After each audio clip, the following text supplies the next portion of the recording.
Hi everyone, welcome back to my YouTube channel. And for today's episode, guys, I just want to share you something about my shift for tonight. So this is actually my third night shift of the month. And by the way, I requested 5 times night shifts in a month. So basically, the company provided that 5 times or 5 times of night shift. So by the way, guys, gusto ko lang i-share na I had a patient na na-admit last 2 or 3 weeks ago, na-new-in siya. So, to make the story short, naibalik siya here this morning around 10:20. Yung nasa report is 10:20 a.m. Kasi the family decided to get back to nursing care facility. So, hindi na nila i-continue via hospitalization or through hospital. Kasi si patient kasi guys is meron siyang mga medical history na malala. Actually, this patient is already 98 years old and nasa level ng Yukaigo siya na 3 or Yukaigo Sam. And then,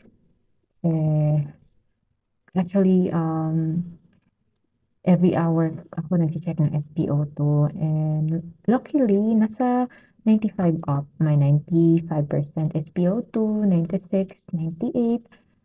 Actually guys, parang gusto pa niyang jibonde okay agaritai, nitai.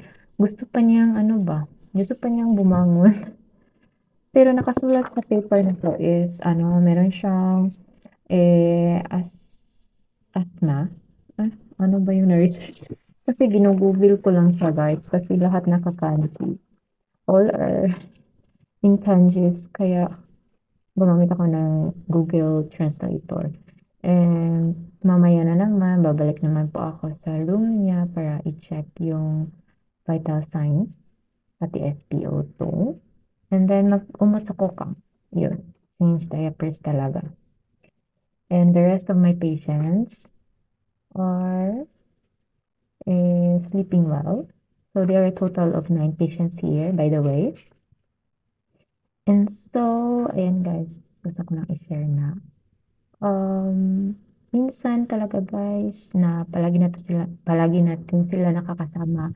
Everyday, ma-attach tayo, no? Yung feelings natin, ma-attach sa kanila. Pero, hindi talaga guys. Isa-isip na lang natin na this is just a paid work. Nag-give service to them and binabayaran tayo. Ako kasi guys is napalapit na ako sa kanya and yes, from now on, I will try my best to forget the feelings, but to take good care of him or of them. Okay, yun lang guys. Makikita ko siya, yung breathing niya is parang ganun. Up until here, naririnig ko pa yung ano niya yung breathing. Kasi, akita mama naman yung door, so, still open lang. So, time check now, it's 10:15 p.m. So, first time ko na-experience na ganito sa unit ko. And it's the first time for patient A na ako mag-handle sa kanya kasi nga inuwi siya dito this morning, just today. He was admitted last April 21st. So. And na-discharge from the hospital, which is today, May 13. And so, meron tayong mga dapat gawin. Mag-report naman tayo kasi yan yung trabaho sa Yakin. And so, that's it for today. Wala na akong may share. Kasi babalik na ako sa trabaho. Thank you always guys for watching my vlogs. And please, gambate.